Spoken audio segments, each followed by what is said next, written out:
I just built an app in 2 prompts in Lovable Cloud, and I mean a complete app. Authentication, database, AI features. Everything seems to work. I've been using Lovable since day 1, and this has been the biggest shift I've seen so far. Building apps used to mean connecting to Supabase, adding your own API keys in, and also further configuration, which took days of work. With Lovable Cloud, you just describe it, what you want, and it will build everything. And in this video, you'll see me doing exactly this, but wait until you see what both prompts create. I genuinely did not think this level of complexity was possible. It's just completely insane. Now, the first thing we want to do when building our app is have a solid foundation. So it's highly important we get that first prompt right. The way I like to do it is by using Perplexity. As you can see here, when you sign up on the free plan, you can use the deep research feature 3 times in 1 day. So we'll just go ahead and use Perplexity to create our first prompt, and we'll say, create a prompt to feed into lovable.dev to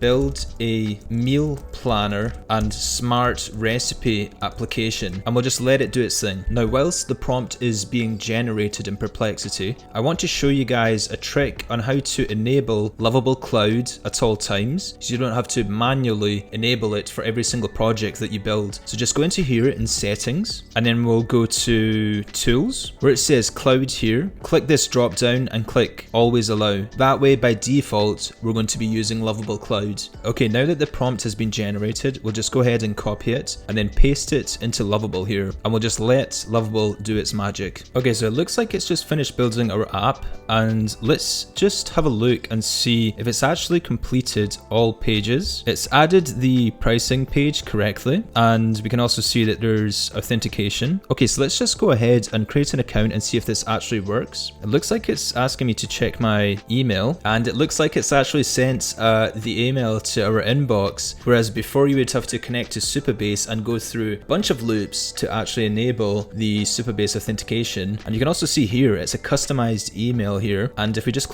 go ahead and click verify email, this is pretty impressive, I can't lie. And let's see if that actually registers our user in the Lovable Cloud. Wow, that's really impressive. Let's try signing in. This is very exciting.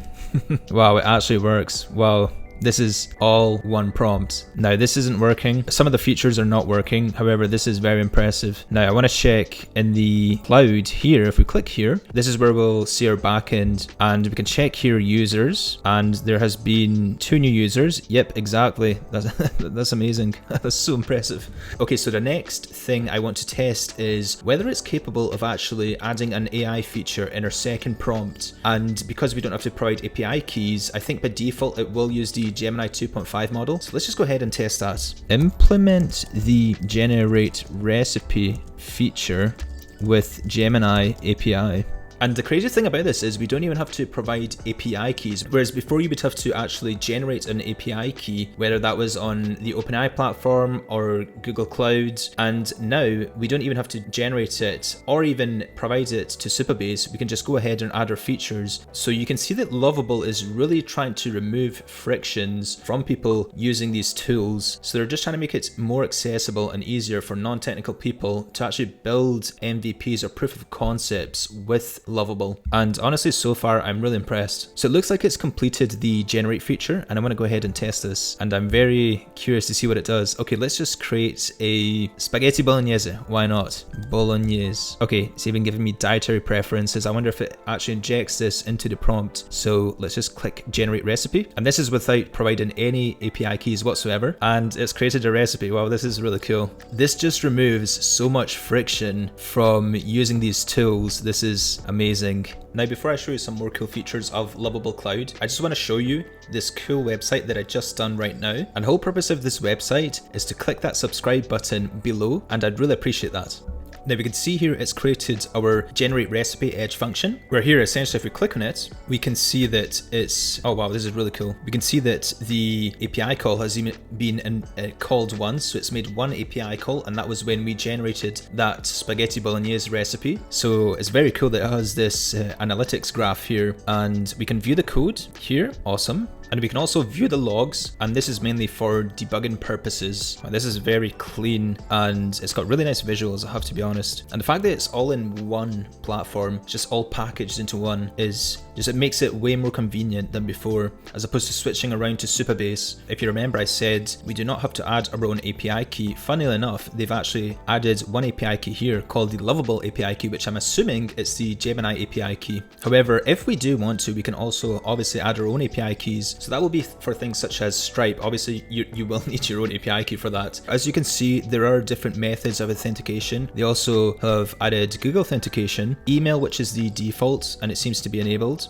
And there's also a feature here to disable users from signing up. That's very interesting. And by default, it's already added the redirect URL, which is in this case, it's the preview URL. Whereas before you might have had to specify the redirect URL inside Supabase, you would have to go ahead and copy and paste it. This already has it by default, which is awesome. Now keep in mind that we can also change the AI model. Now the default is 2.5 Flash Gemini. However, we can go ahead and change that. And if you just go ahead in here and you can have a look at the available models. So it looks like there's a mix of Gemini and also GPT-5. So it's telling us that in order to change it, we can just prompt the agent. Basically you would just prompt it here. If you're using a new feature, you can just say, for the AI recipe generation, make sure you use the GPT-5 model, and just make sure you specify the right model. Now it's worth noting also that the Lovable Cloud works on a usage-based cloud. Now, essentially what this means is that your costs will scale with how much you use it, and you'll be able to track this here in the settings usage. Now, if you want to increase the usage tier, what you can do is click on advanced settings here, and it will tell you the current size, which is tiny, which I'm assuming is the smallest size. And then here you can choose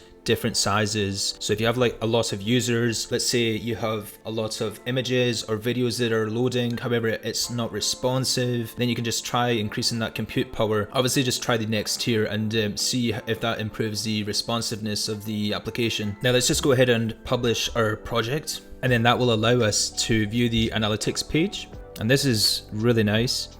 You can see here that you can tell how many visitors have visited your website. I remember before that it didn't offer as much information. However, we can also see page views, views per visit, visit duration, and also the bounce rate, which is super useful. I want to see what else we can do here. There's also a security feature here. So yeah, you can just go ahead and click this button here to do a security review and then fix those issues. Now, there's also a speed feature here, which I guess it's just testing the actual responsiveness of the website. And there's also a SEO page. So it looks like it's actually providing recommendations for our app, and all we have to really do is click on try to fix, and I'm assuming it's going to go ahead and actually fix it, which is very useful. Oh, there's actually a bunch of different fixes. Wow, it looks like it's also giving like a design fix, I'm assuming, and it's mentioning about background and foreground colors do not match. That's pretty cool. And best practices, and then also our SEO, which apparently is 100%. So it looks like it's pulling in SEO keywords by default, which is useful. And then again, if you want to deploy and use a custom domain, you just click on publish here and then click on custom domain, and I'm assuming it will, yeah, again, this is just the same as before. Now the next thing I want to test is the newly released file upload feature of Lovable. So I've just gone ahead and looked for a sample spreadsheet, and we're going to download this and just drag and drop it into Lovable and ask it to create an app based on this spreadsheet data. I wonder if it